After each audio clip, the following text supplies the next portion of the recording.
Here's the really simple question. And I learned this from a leader a long time ago. Okay, this thing you're talking about, is this a problem that we need to solve? Or is this a thing that we're going to live with? Because that takes us on down one of two very distinctive paths. If this is a problem we're going to solve, okay, let's prioritize it, let's resource it, let's just get after it and fix the thing. Or if it's a thing we're going to live with because maybe it's frustrating or it's a productivity zapper, but that we actually can't address it right now. It's a thing we're going to live with. Then let's not talk about it because there's no ROI on the time that we spend discussing, rehashing. He would use the phrase admiring the problem. Welcome to the Made Leader Podcast, where exceptional leadership isn't about who you are, but who you choose to become. Join your host, Jen Arnold, for expert interviews, real-world stories, and practical advice that transforms managers into exceptional leaders. If you're a middle manager ready to unlock your potential, this is your podcast. Let's get started. Hey there, and welcome to the Made Leader Podcast. I'm your host, Jen Arnold. Do you ever feel like building a high-performance team means you have to carry the entire load yourself? Like if you want recognition to happen or team building to work or basic accountability to stick, that it all is on your shoulders? Well, that's what we're talking about today. Today's guest is going to flip that thinking upside down. Today, I'm joined by Laura Martin, co-founder and CEO of the Glinda Group, where she helps organizations create engaged, high-performing teams using behavioral science. Laura's been in the trenches as a chief human resources officer and business leader, and she's learned some hard lessons about what actually works and what doesn't, which she's going to share today. Now, in today's conversation, Laura breaks down the foundational steps that she has taken in the past when stepping into any new team, whether she is building that team from the ground up or she's the new leader in an existing team. She's going to share 2 magic questions that immediately tell her what's working and what's broken. She's going to share a mistake that she made earlier in her career that taught her a lesson about trying to seek consensus and when to make that decision. We dig into really practical stuff, which I was excited about, and we talk about how to address the team members who are doing decent enough work, but their attitudes just suck, and how you create team norms that mean something to everyone, and how you can delegate some of this kind of team culture throughout the team. So before we dive into the interview, I just want to give you a little quick note about the actual recording itself. There are a few glitchy places in this interview on my end, not on Laura's end. I rent an office space so I can get out of my house on a regular basis, especially now that the kids are home for the summer. And for whatever reason, the internet there is not the best. And so there are a few glitchy moments. Also, just to note, I did not record this outside, although you may hear some sounds like birds that sound like I did. There are birds making a nest right outside of my office. So you're going to hear some chirping. I don't think that's distracting, but just a heads up. All right, without further ado, let's dive into my conversation with Laura Martin. Laura, welcome to the Made Leader Podcast. I'm so glad to have you on today. Thank you so much. I'm thrilled to be here. Well, you have definitely built some high-performing teams over your career, in operations and HR, and I'm sure a few other places. But once you were going in to establish your leadership on a team, did you have some foundational steps you would take or some things that you have learned over the years that are kind of foundational for setting up a high-performance team? Absolutely, yes to both of those. And there's a couple of ways to build a team, and I've been really lucky to have both experiences. And one is you come into an established team as a leader, and the other is you're actually building something from the ground up. I think the most common scenario is you come into an existing team as the leader, and I've had the opportunity to do that multiple times. And I think my initial approach really does begin with getting to know the people. And that sounds very basic, but I don't know that it's always a common practice. And so I really focus on understanding who are the players, not just what's their work, but what do they love about their work and what do they endure within their work, and just really understanding the team on the field, if you will. And then from there, I go into understanding the work, making sure we have shared priorities. I always ask questions like, again, what do you love best? What's kind of a drag on you? usually I come into a situation having been asked to drive a lot of change. So I also love to ask the question, like, what's one thing that you love about how this team works that you do not want me to mess up? So I always ask that question. Um, I always ask the question, if you could wave a magic wand and change anything about this team or your work, what would it be? And you just, the idea is to start flowing. You really get a sense of how they're feeling about things. And then I explain just some things that are true about working with me. I don't like leaders who come in and say, like, this is my leadership style and this is how it will be. But there are some things that I just know to be true about the experience of working with me that I think it's helpful to let them know. One is I really value candor. And so I really like they should never be afraid to tell me what they really think about something. I can handle it. One is that I don't like being in the weeds. I will go there if you need me to, but you will need to ask me to. I will never instinctively get in and micromanage the weeds. So these are just some things that I found can shortcut positive collaboration by just setting those expectations up front. Yeah, I like what you said about what's something that you don't want me to screw up, right? Mhm, Because, yeah, when I've been charged with going into a team and making them kind of a different role. And you're like, mhm. they may not like this. And I love the way that you ask that question because it gives them that safe space to be like, yeah, don't screw this up. Exactly, because if I don't know I don't know what the landmines are, I don't know what the things that you really hold dear are, and it doesn't mean I can promise things won't change, but it's so helpful to know the things that really are valued and important to the team that you're coming into. I was just thinking that. What if they say something that you're going to change or that you really have no control over? Do you address it then, or how do you address that? Again, I think, like, candor is key, so, like, I will never make a promise that I can't keep, but if I can say nothing more than, like, it's really helpful for me to understand how important this is to you. I promise you that if this is something that's going to change due to company priorities, we'll talk about it all along the way and make sure that we're not making a decision and we're missing something, or we're not failing to consider a piece of information that's important to you that we understand. And I'm going to ask this when I'm kind of questioning if I should ask this, but I'm going to ask it anyway. What period of time do you give yourself to kind of get up and know the team before you do anything, right? Because sometimes there are pressures on from above you that are like, Laura, let's get some stuff done. Mhm, So mhm. is there a sweet spot of time that you try to manage? It obviously, it depends on the business context. Like, sometimes if you're in, like, a real turnaround situation, you don't have the luxury of time. But a piece of advice I got at the very beginning of my career was conform before you deviate. And so, while I wouldn't say I follow that to the letter, I at least really try to understand what is currently going on before I start spouting off what I think should change. So I'm a quick learner.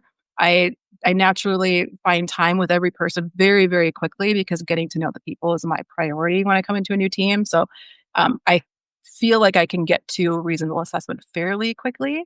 But my goal is always for the first, call it 60 days to really just be very much in a learning posture. Again, you're not always given that much time from, again, the CEO, the board, whoever it is that's brought you in. But all things being equal, allowing just some education and onboarding time for me as the leader, I think builds a lot of trust with the team.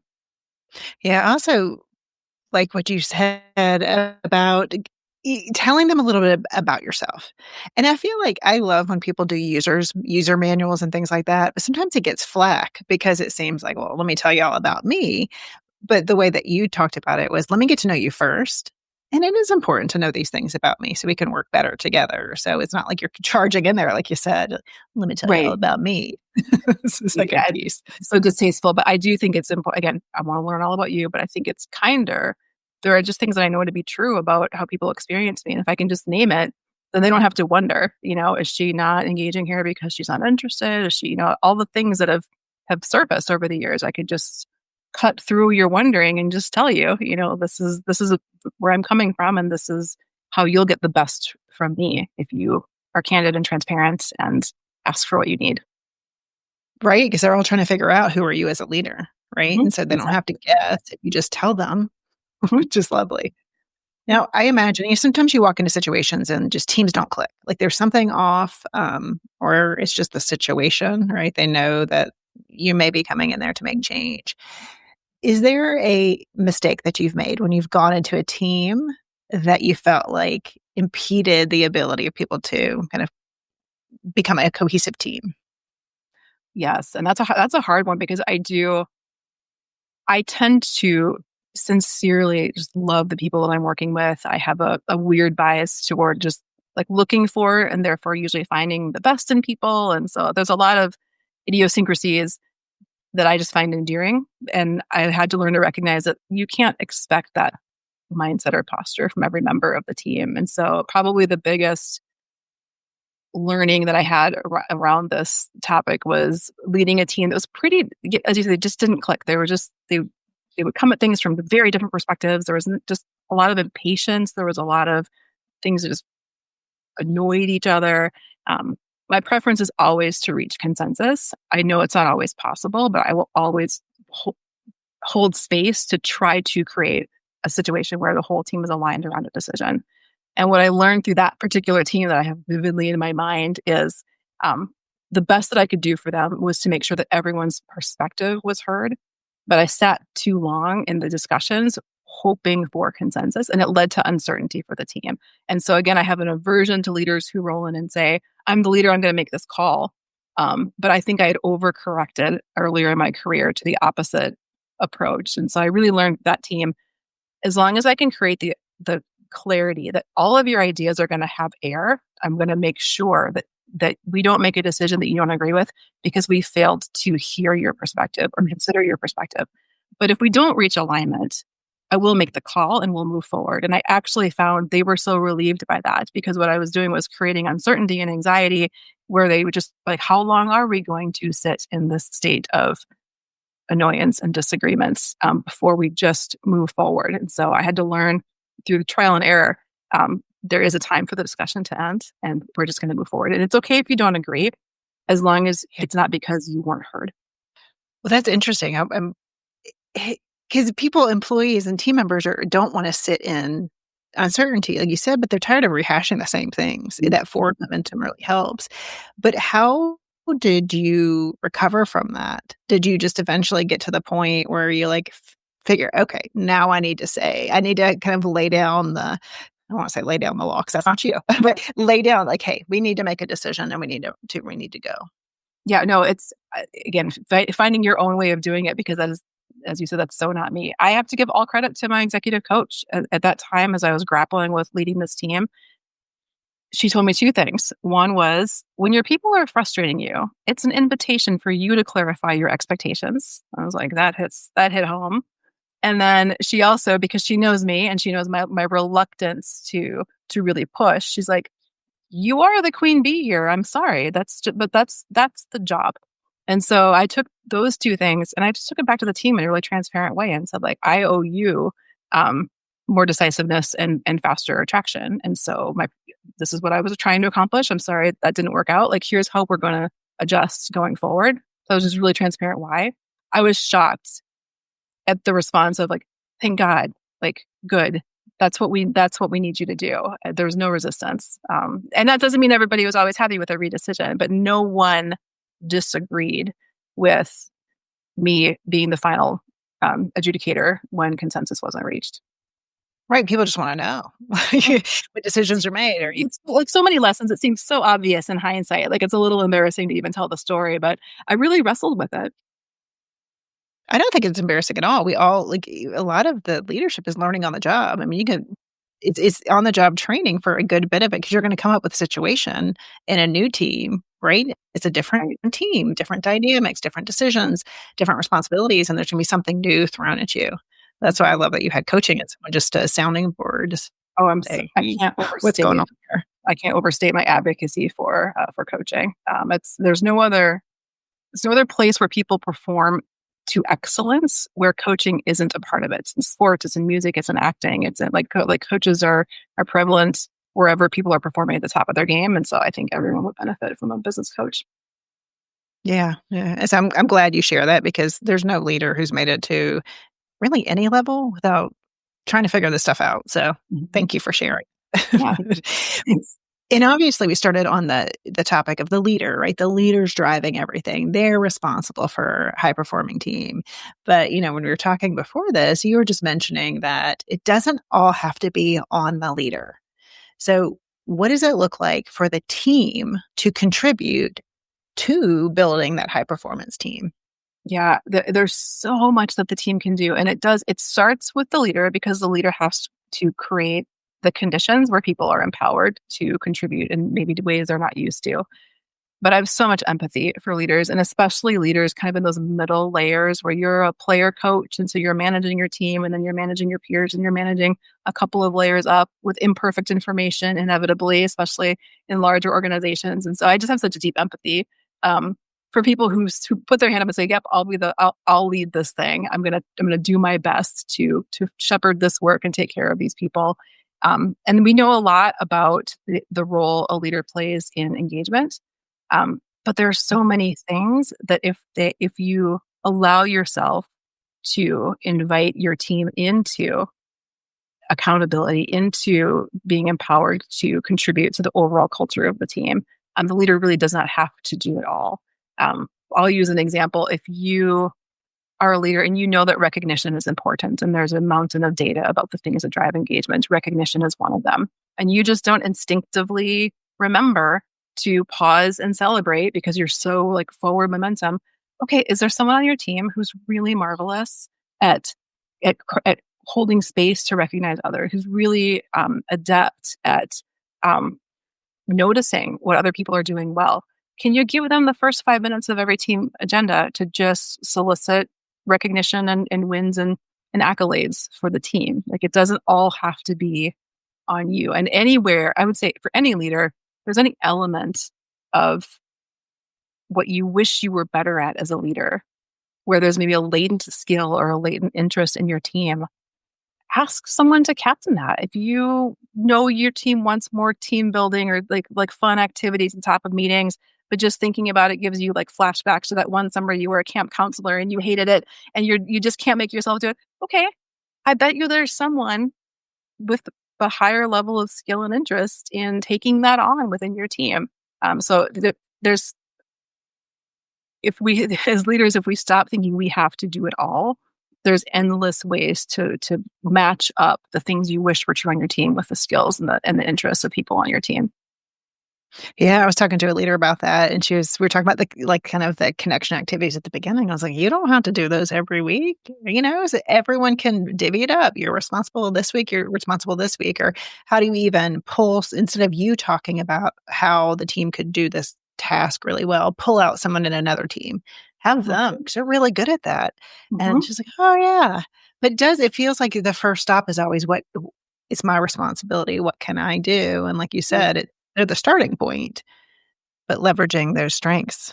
Exactly. Well, one of the things you might be able to do is to create an opportunity for people to do something they really enjoy. And there's a status component to that too. We talk in my company a lot about like status and belonging. And so I mentioned recognition, and recognition is important, but status, meaning I know why I'm here and I know what I mean to this team, is a key ingredient to belonging. And so again, as a leader, if you are inviting people on your team to play a different role, you are creating for them a different level of status, a different level of contribution to the team. So, for example, keep going back to recognition. If I, as a leader, said to a member of my team, like, you did an amazing job, on both running that project and also pinch hitting, when somebody was out sick, that's a recognition, and that's fine. But status is, you are this team's Swiss Army knife. Like, this is why we need you. This is the unique contribution that you play on this team. That lands in a different part of our psyche than recognition. And so even thinking about ways to create captainships or roles to fill needs on the team that you as a leader don't feel strong in or feel like you have the capacity for, that actually lifts the experience overall. Yeah. So, that's thinking through like the tasks and the strengths. But think about behaviors. Like, so what are team members accountable for behavior wise? You know what I mean? Because there's some teams where it just feels like a few people, there's a few people that are, we can call them disengaged and call them negative Nellies, the people who are kind of, they're not bringing the vibes, right, to the meetings. And so how do you approach the behaviors on a team? Absolutely. I think, I mean, part of it is just establishing what are the expectations, what are the team norms? Because there's two components to your question, but they're both really good. Like, what are the behaviors in terms of like, on this team, we share information, we don't hoard information. On this team, we um I need you to get curious first before you get critical. Like, before you clap back on something that you don't agree with, I need you to ask two questions. That's a behavior that you can instill, as a leader. As a team, we look left and right. We don't just focus on our own to-do list, because whatever, if there's a greater need on the team, my expectation is we shift our resources, shift our capacity to help. Like, those are all behaviors that you can set an expectation as a leader. And then separately, if you've just got that person who's just negative and just just pulling the team down, that's a different conversation. And again, you can just some strategies that I've seen. There's just a marvelous resource. And if you just literally Google like above the line, below the line, I don't know if you're familiar with that concept, or there's a video around it. Sometimes just showing that to the team, it talks about like, if you're above the line, you are, you are open-minded and you are curious and you're creative and you're in the flow. And if you go below the line and you're just negative and you're closed-minded, it talks some of the neuroscience and just how that is a collaboration killer. It's an innovation killer, because you're getting into a brain space where you actually can't move forward. And so sometimes just showing that can teach a team like to spot it and even name it. But if your team is not that evolved, that's okay. Then a second strategy that I've seen really successfully used is, if someone is complaining about something or being negative about something, here's the really simple question. And I learned this from a leader a long time ago. Okay, this thing you're talking about, is this a problem that we need to solve? Or is this a thing that we're going to live with? Because that takes us down one of two very distinctive paths. If this is a problem we're going to solve, okay, let's prioritize it, let's resource it, let's just get after it and fix the thing, if it's really like this concerning. Or if it's a thing we're going to live with because maybe it's frustrating, or it's a productivity zapper, but that we actually can't address it right now. It's a thing we're going to live with. Then let's not talk about it, because there's no ROI on the time that we spend discussing, rehashing. He would use the phrase admiring the problem. And so sometimes like, yeah, and I think if you really think about it, we spend a lot of time admiring our problems and getting really vividly descriptive about what's not working. But if we're not actually in a position to do something about it, it's a really terrible use of our time and our mental energy. Yeah, I'm talking to a leader with that now, that the team keeps rehashing some of the same things. This decision's been made, as I say with my kids, asked and answered. And so navigating that between saying, can we solve this? Or is the decision been made? What other clarity? Do you need more clarity around this? But Right. it's not changing. Right. And if new, like, this is something too I hold very dear. Like, if new information surfaces, if the conditions change, like, that's where agility comes in. Like, we hold all of our decisions open-handed, if the environment changes. I mean, if any of us who set strategic plans for 2025 at the beginning of 2024, that is not the plan we're executing right now, right? Like, that's just, the world has changed. And if nothing has changed and you're not bringing any facts to the table, there's really no good purpose to continue to rehash this conversation. Mm-hmm.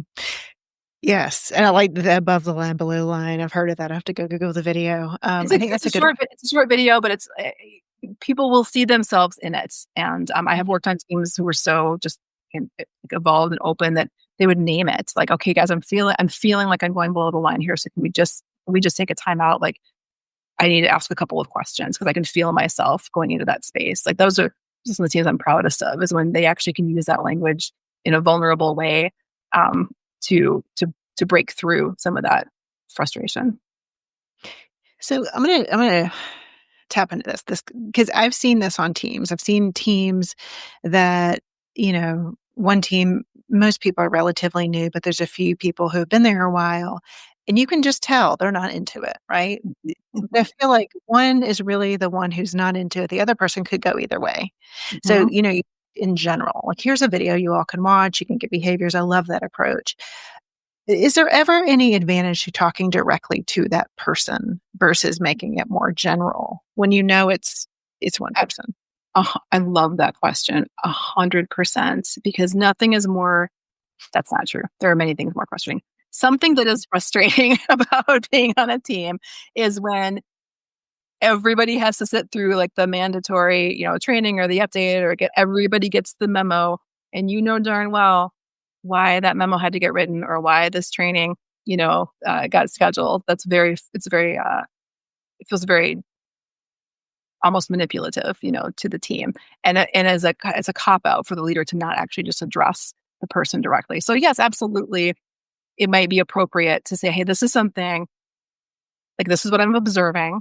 This is how it's impacting the team. Help me understand, like again, create the space for them to share. Do they see the situation quite differently? So get to that shared understanding and then offer it up as a resource. Like this, I think this was helpful for me. This might be helpful for you. Like I want you to think about these things. So it depends. It's situational, but yes, if there is something that is a direct intervention for a specific member of the team, take it to them. Don't make everyone, go through the remedial training if it's really just to address one person's actions. Yes, I've seen that many times, and it Mhm. happens. And Um, people are smart, right? They know, like you're not fooling anybody. Like yeah, they know why. to me, yeah, but I've also seen some leaders have trouble with that piece of a team behavior, right? So their work is fine. They're doing their work. They're not high performing, but they're fine. But Mhm, it's the attitude, it's the defensiveness, it's the things that feel harder to address, right? mhm, So I have leaders just avoid that because they're like, can't get to the granular like behavior. You know what I mean? mhm. And is there any ideas? And I know I'm really getting into this nuance, but I find that leaders don't address it. Is there any way to address kind of more behavioral versus tasks they're not doing their work? Absolutely, and it's certainly easier if you work in a work context where it is explicitly stated that like how you do the thing is as important as the thing that you do. Like, and some companies are very intentional and very clear about that. Like, it's the what and the how. I've been fortunate to grow up in organizations that very much had that as a value.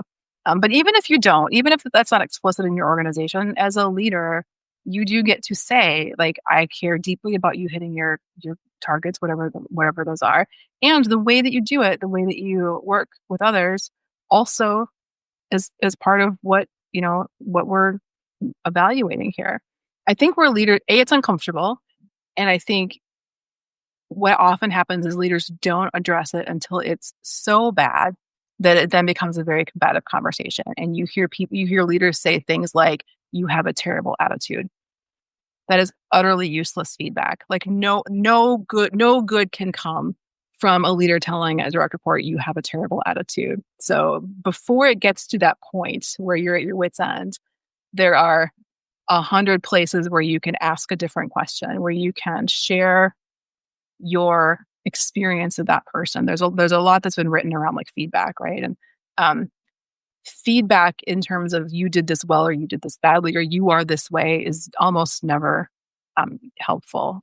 Feedback in terms of this is how I experienced this thing that you did. This is what I saw occur after your interaction with Bill. This is like that's because that's a little more unimpeachable, right? Like I'm not saying this was your intention. I'm not saying this was your mindset. I'm saying this is what happened and this was the outcome or this is how I experienced it. Can we talk about like how that could have gone differently? And you hold the space for them to also share like does the situation look very different from where they're sitting? Usually people are self-aware enough to know um, if they've crossed the line or if they behave badly. But starting with specifics, starting with explanation of why it matters to you and why you care before you're pissed off about it is going to take you much further than waiting for an interruption. Well, I'm glad that you talked about that, the what and the how, because I want to go back to something you said earlier. I love them when you're talking about kind of these team norms, right? So on this team, you get curious before you get critical. Like I love those. And I think that can give you a little bit of backing to say, Mhm. hey, I've noticed that we said we were going to be curious, not critical, but I've noticed more criticism. I love that. But when do you come up with team norms? I'm imagining what I assume it would be a collective team norms, right? Like, how do you all work together That I as an mean, exercise, right? as you probably can surmise, that's it's my preference, right? I have seen leaders roll in and say, like, "These are my like, this is the 10-step guide to being on my team." I don't love that. I to each their own, but yeah, to agree as a team on, how are we gonna win together? Like, nobody has fun being on a team that's not winning, right? So even your disengaged employees, even the people who don't care as much as you want them to care, no, it's way more fun to be part of a team that's winning than a team that's dead last every time. So, like, we can all agree on that. So as we think about, like, how can we be a winning team, whatever winning means, and I've led HR operations teams are like, this is how we win. Like, this is what good looks like. How are we gonna get there? Like, how will how will we partner? How do we treat each other? How much time do we spend together, versus how much, like, how long should our uh, staff meetings be? How frequently do we do things together versus asynchronously? Like, all of those are things that are open for discussion. But once you have established, again, those few things, we're like, this is what it means to be on this team. This is how we're going to treat each other. This is how we make decisions. The clearer you can be, the less time they spend just wondering and feeling frustrated because they don't, like, often when people are stuck, it's just because they're not 100% clear on what's expected next from them. Right. Those norms haven't been established and Mhm. agreed upon. And Right. it's about the work. So I love that. I think creating that can help with some of these kind of vibes, right? Because we've all Mhm. like we've all felt what it feels like to be on a hopefully on a winning team and versus even just average one, right? So your experience in your career, but also working with many different organizations in your role with Glinda Group, have you noticed differences between those that are just high performing teams versus the ones, and we'll just say that are average, right? That they're just Mhm. chugging. Yeah. I mean, I love this question too. I think the number one differentiator is simply how much people care. Like, can you, through whatever leadership style or strategy or communication method, how do you get them to care?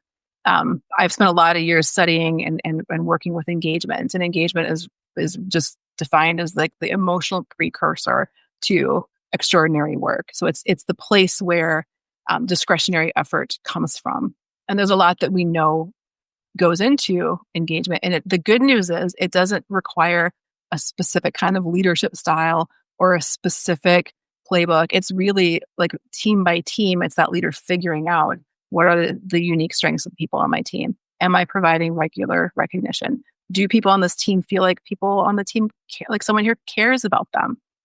Do people understand clearly what's expected of them? Like, these are things that, whatever your style, you can find your path to. And those are accelerants to people caring. And that is an accelerant to team performance. Yeah, I mean, if you're going to get to know, it's like I used to be the leader who, at the early stages of my career, would just task oriented.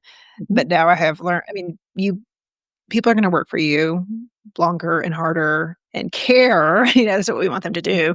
If you care about them, like it's just human nature. Um, Absolutely. Caring piece is I like how that's the precursor. So let's just say a manager, the busy middle manager, which you've talked about before, Mhm. Mhm. they want to go into work tomorrow and say, all right, I want to raise a level of performance, but I don't want it to sit on me. Mhm. What is maybe one thing that you would recommend they do first? Honestly, the first thing I'd recommend they do is think about, like, what they would like to see different, that they just don't feel empowered, equipped, comfortable doing themselves. And then just look across their team and see, like, who could, just like you would delegate a task, like, if you have more work to do on your plate than you have capacity, as leaders, we delegate tasks all the time. How can you delegate ownership or captainship of, again, whether you want to make recognition more embedded in your team, or if you want just clearer communication?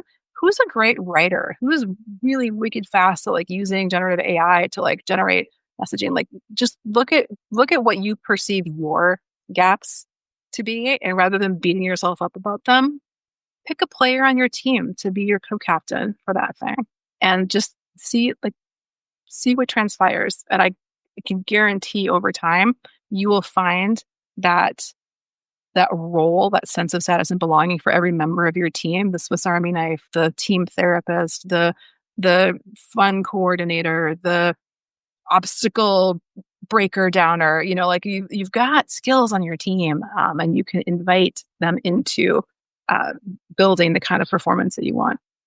Yeah, I love that. Well, is there anything that I didn't ask you or anything that you want to mention about building high performance teams? I think just the core of it, and I'm just going to, can't get through a podcast without quoting Brene Brown, but like clear is kind. So just when in doubt, explain your thinking, be clear about what you're trying to accomplish and why. You don't need to trick or fool anybody into performance. Just be clear about what you need from the team and what good looks like to you, and open up the dialogue for them to share their ideas to contribute to accomplishing it. Yes, that's great advice. Laura, where can people find out more about you and your work? Well, thank you. I'm always happy to look at new LinkedIn connections, but you can find out a lot more about myself and my business partner at glindagroup.com. Well, Laura, thank you so much for your time. I truly appreciate it. It's great chatting with you. Thank you.